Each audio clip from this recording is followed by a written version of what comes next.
Persuasion by Jane Austen. Chapter 7. A very few days more, and Captain Wentworth was known to be at Kellynch, and Mr. Musgrove had called on him, and come back warm in his praise, and he was engaged with the Crofts to dine at Uppercross, by the end of another week.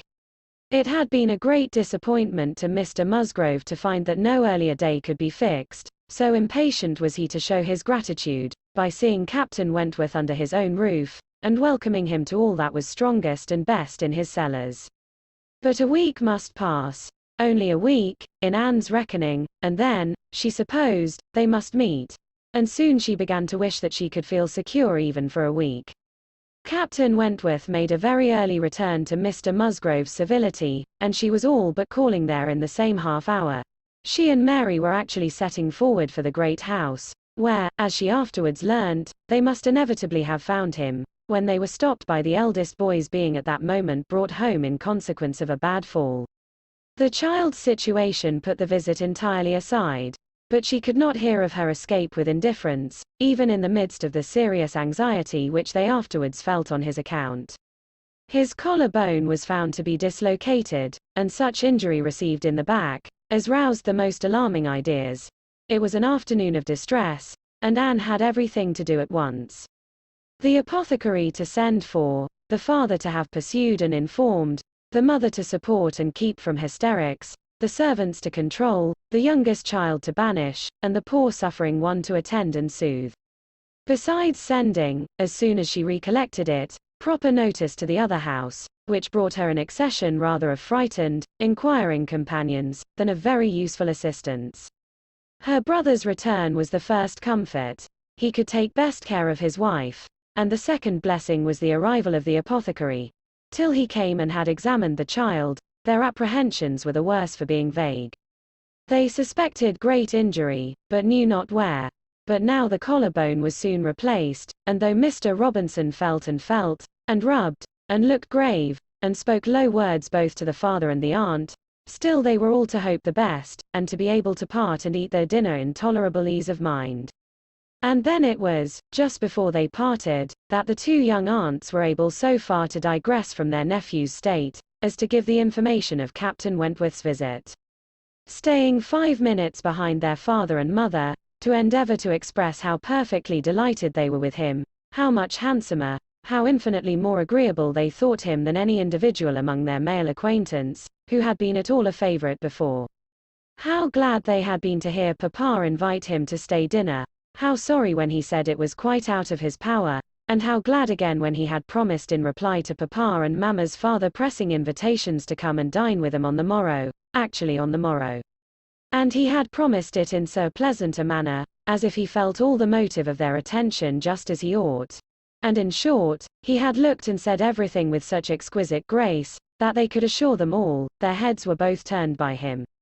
And off they ran, quite as full of glee as of love, and apparently more full of Captain Wentworth than of little Charles. The same story and the same raptures were repeated, when the two girls came with their father, through the gloom of the evening, to make inquiries.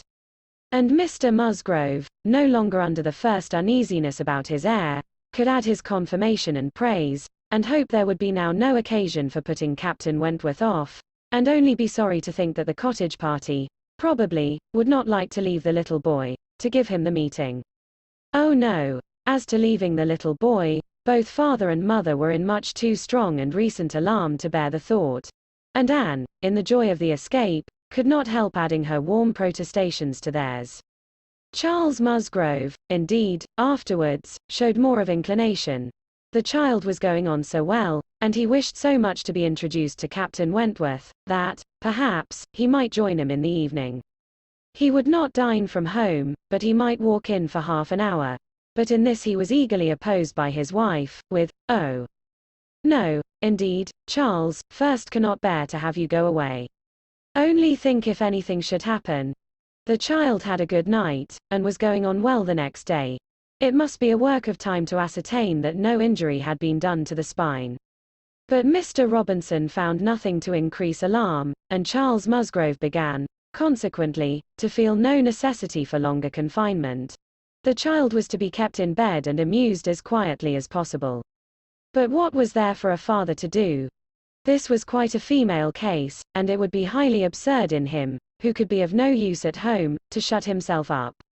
His father very much wished him to meet Captain Wentworth, and there being no sufficient reason against it, he ought to go. And it ended in his making a bold, public declaration, when he came in from shooting, of his meaning to dress directly, and dine at the other house. Nothing can be going on better than the child, said he. So I told my father, just now, that I would come, and he thought me quite right. Your sister being with you, my love, I have no scruple at all. You would not like to leave him yourself, but you see I can be of no use. Anne will send for me if anything is the matter. Husbands and wives generally understand when opposition will be vain. Mary knew, from Charles's manner of speaking, that he was quite determined on going, and that it would be of no use to tease him. She said nothing, therefore, till he was out of the room, but as soon as there was only Anne to hear. So you and I are to be left to shift by ourselves, with this poor sick child, and not a creature coming near us all the evening. I knew how it would be. This is always my luck. If there is anything disagreeable going on, men are always sure to get out of it, and Charles is as bad as any of them. Very unfeeling. I must say it is very unfeeling of him to be running away from his poor little boy. Talks of his being going on so well. How does he know that he is going on well, or that there may not be a sudden change half an hour hence? I did not think Charles would have been so unfeeling. So here he is to go away and enjoy himself, and because I am the poor mother, I am not to be allowed to stir. And yet, I am sure, I am more unfit than anybody else to be about the child. My being the mother is the very reason why my feelings should not be tried. I am not at all equal to it. You saw how hysterical I was yesterday. But that was only the effect of the suddenness of your alarm, of the shock. You will not be hysterical again. I dare say we shall have nothing to distress us. I perfectly understand Mr. Robinson's directions, and have no fears, and indeed, Mary, I cannot wonder at your husband. Nursing does not belong to a man. It is not his province. A sick child is always the mother's property. Her own feelings generally make it so. I hope I am as fond of my child as any mother, but I do not know that I am of any more use in the sick room than Charles, for first cannot be always scolding and teasing the poor child when it is ill. And you saw, this morning, that if I told him to keep quiet, he was sure to begin kicking about. I have not nerves for the sort of thing. But, could you be comfortable yourself, to be spending the whole evening away from the poor boy? Yes, you see his papa can, and why should not I? Jemima is so careful, and she could send us word every hour how he was. I really think Charles might as well have told his father we would all come. I am not more alarmed about little Charles now than he is. First was dreadfully alarmed yesterday, but the case is very different today. Well, if you do not think it too late to give notice for yourself, suppose you were to go, as well as your husband. Leave little Charles to my care. Mr. and Mrs. Musgrove cannot think it wrong while I remain with him. Are you serious? Cried Mary, her eyes brightening. Dear me. That's a very good thought, very good, indeed.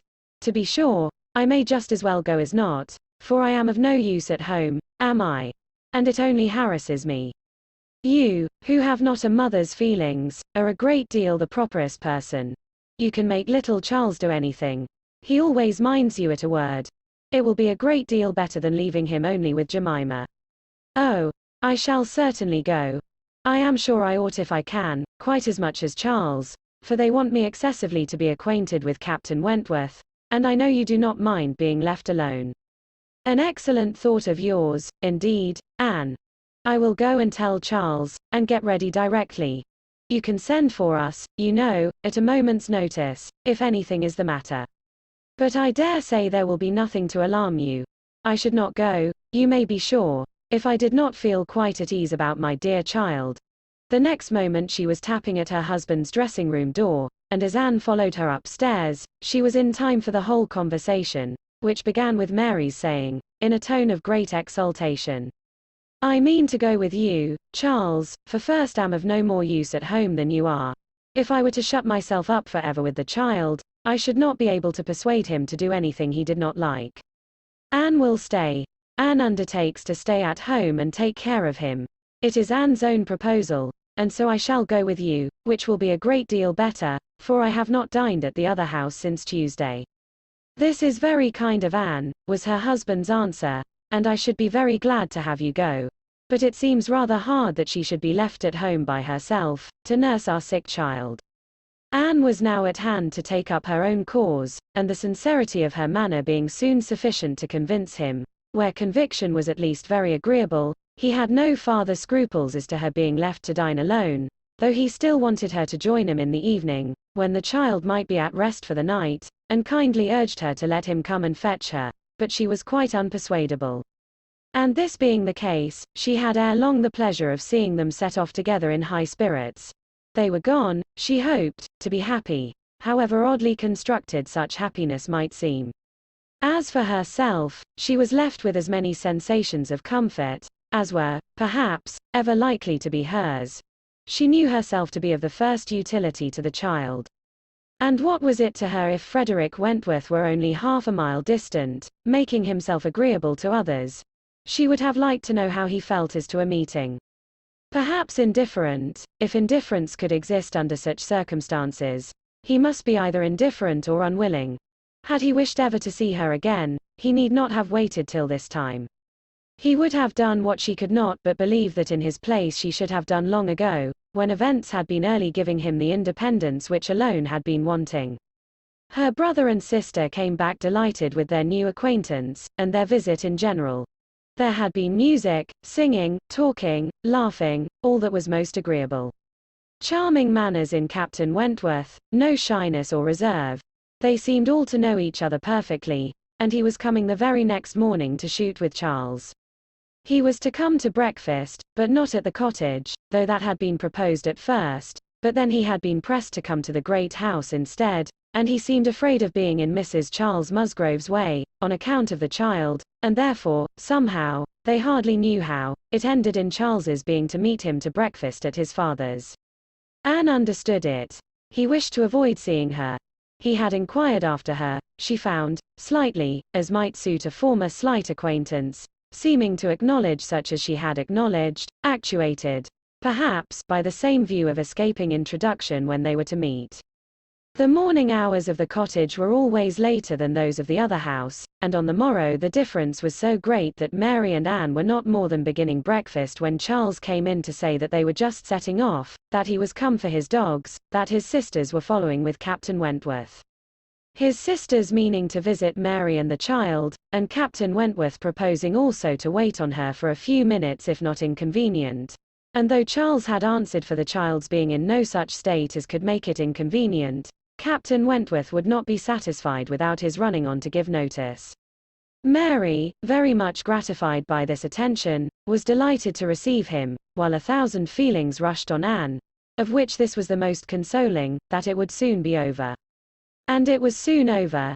In 2 minutes after Charles's preparation, the others appeared. They were in the drawing-room. Her eye half met Captain Wentworth's, a bow, a curtsy passed.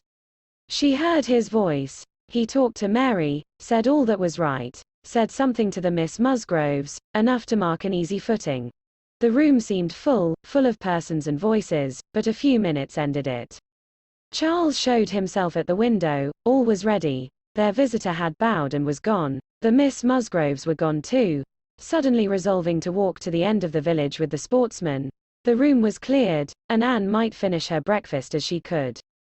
It is over. It is over. She repeated to herself again and again, in nervous gratitude. The worst is over. Mary talked, but she could not attend. She had seen him. They had met. They had been once more in the same room. Soon, however, she began to reason with herself, and try to be feeling less. 8 years, almost 8 years had passed, since all had been given up.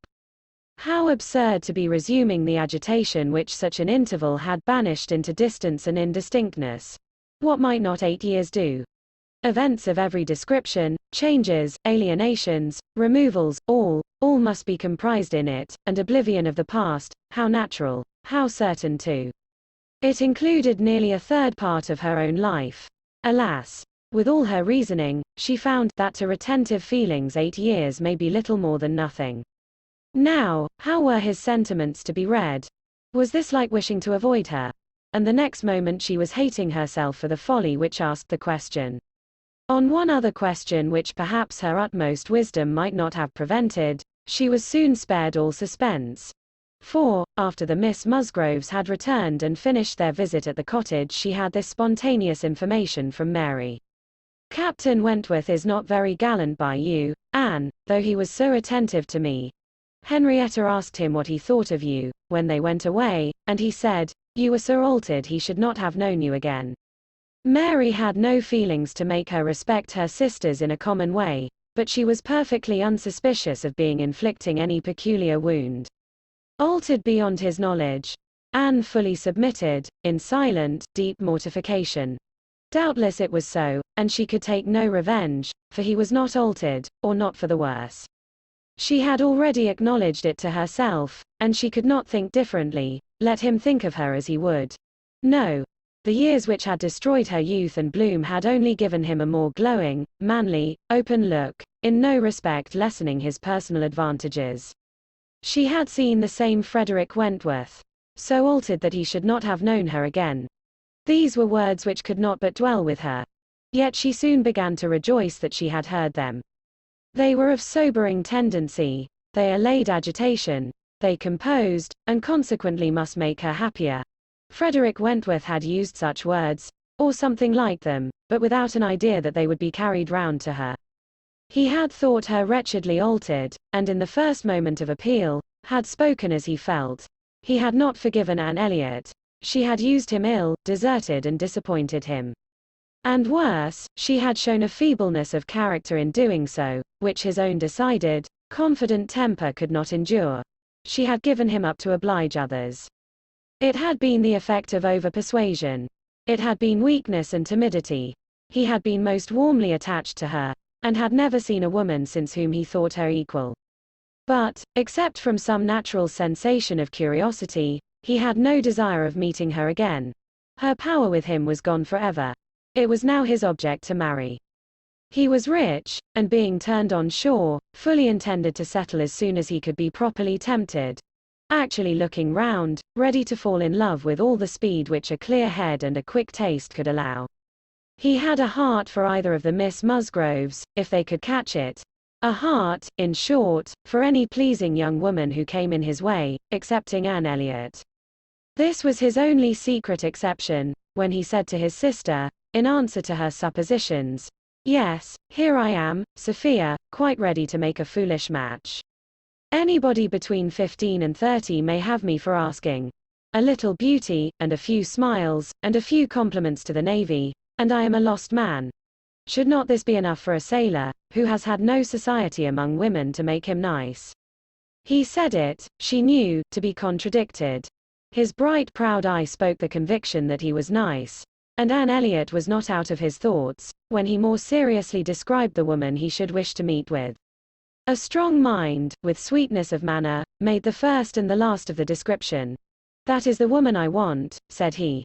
Something a little inferior I shall of course put up with, but it must not be much. If I am a fool, I shall be a fool indeed, for I have thought on the subject more than most men.